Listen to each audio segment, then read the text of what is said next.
Hey y'all, what's good? I'm back with another video. In today's video, I want to talk about how Easter and Trans Day of Visibility landed on the same day.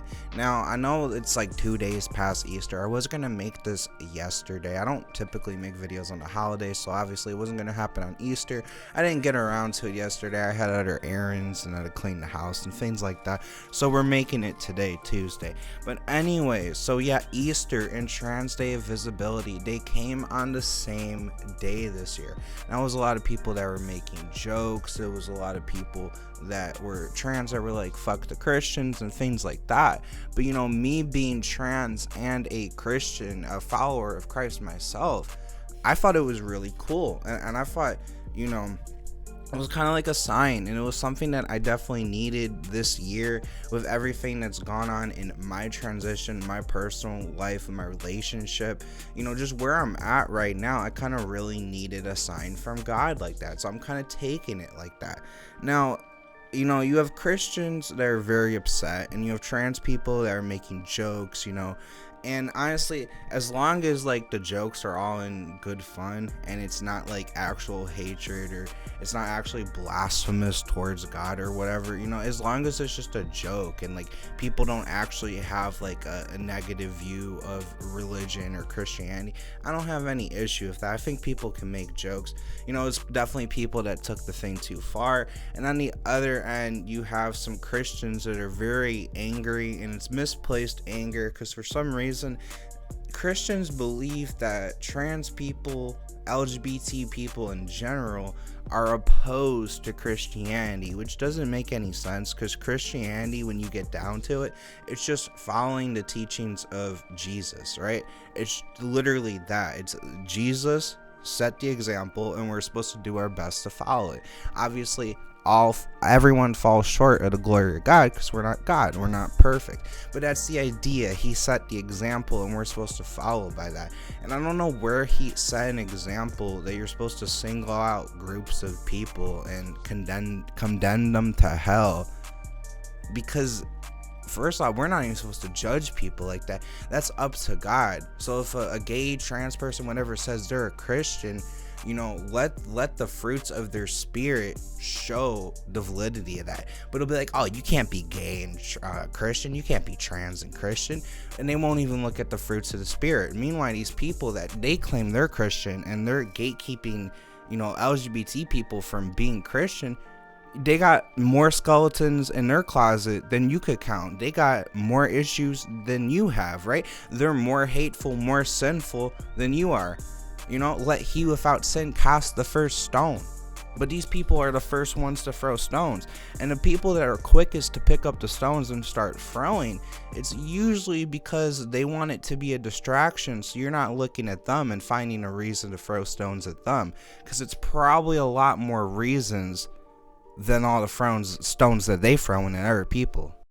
Now, I reposted this on my Twitter, and I would like to share it because I thought it was a very cool little cartoon here, and this is exactly how I feel. You have these group of Christians, right, that, you know, they think that they're doing the Christian thing, and they're like, I go to church and I read the Bible, and they're all grouped in, right? You know, they're like the visible Christian community, the religious right, whatever have it. You know, your typical, like, very public Christian, right? And you have them there, and those are represented by the sheep there, or you know, they're in the fence, right? They're where they're supposed to be. They're not lost. And then you see Jesus, he's carrying a sheep, and this is a trans sheep, and the sheep go, oh, no, that one's not lost, we kicked him out, right? You know, he was a PDF file, he was a transer, you know, he was out here grooming people, right? That's what all these little sheeps are saying, all these little Christians, right? And then God's like, oh, no, I got her, you know, she's good. And that's how I see it, right? And this is why I say the trans community needs Jesus more than anyone and more than ever. And I don't say that in the sense of like, you know, like how people say it, like, oh, you need Jesus, you know, like kind of like an insult, like a slight, like, that person's crazy, oh, you need Jesus, or, you know, whatever it may be. I mean, trans people are being singled out in society. Trans people are suffering, you know, trans people are being killed. They're being ostracized, and they're being oppressed. Like, they need Jesus, they need religion, they need something to count on. They need something that they could hold close to their heart. They need something that's other than the world, that can validate their emotions and feelings and be like, oh, it's enough. You know, because here's the thing, I don't think that we were born the wrong way. I think this is exactly how God intended it. God makes some people gay, God makes some people asexual, God makes some people trans, right? It's just how it is. Everyone has a lot in life, and you know, it might be there's something we're supposed to understand about the human condition from doing this, from going through this as a trans person. And on the outside, you know, other people, there's something that they maybe need to understand about the human condition, dealing with trans people, being accepting of people that are different, right? Because here's the thing, is that I probably would never be accepting of trans people if I wasn't trans myself, because I used to hate people that were different than me.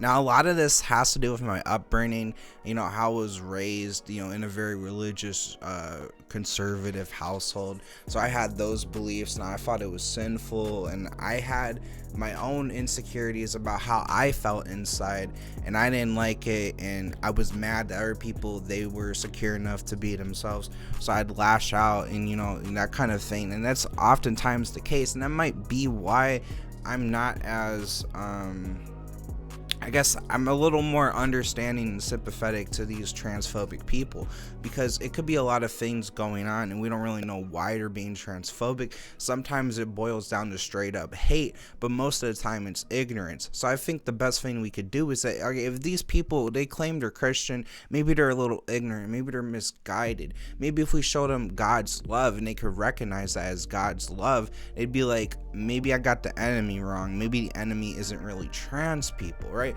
Because the devil, Satan, he's the ultimate deceiver. So what I think is happening here is the people that need God most, right? Trans people, he's pitting them directly against the religious right. He's pitting them directly against the church, against trans people.